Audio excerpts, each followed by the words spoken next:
India is saying not yet to the Gulf, and that's ruffling feathers in the sky. At the heart of the turbulence is the bilateral air traffic rights. Now, let's understand them. These are government-to-government agreements that decide how many seats airlines from each side can operate per week.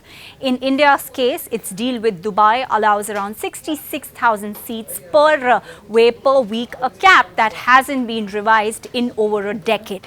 Now, Gulf airlines like Emirates and Etihad say that's just not enough.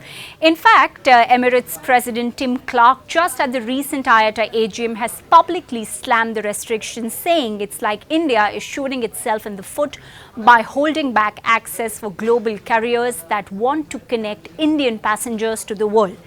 Etihad CEO also pointed out that both India and Abu Dhabi have now fully exhausted their seat quotas. So it's time for talks to reopen. But India isn't budging, and there is a reason. Indian carriers like Indigo and Air India are finally ramping up their international ambitions, placing mega aircraft orders for over 1,000 new aircrafts, including wide bodies needed, in fact, for their long-haul plans. And Indigo CEO Peter Elbers last week also said that it's unfair to call India's stance protectionist in this particular issue of bilateral Gulf rights, which has been long standing for a while between India and the Gulf.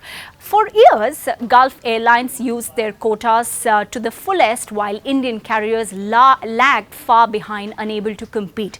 Now, New Delhi wants to fix that imbalance before giving more flying rights to the Gulf airlines. We are picking up also that government is also on the side. It's a bold move, and one that signals India's intention to become a global aviation hub on its own terms, rather than just feeding foreign hubs in Dubai and Doha.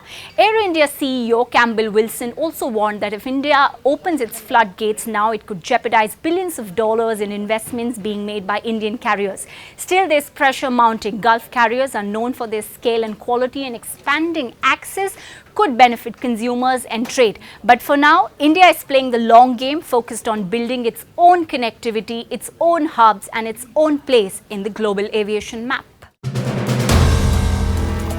If you like the video, do like, comment, share and subscribe.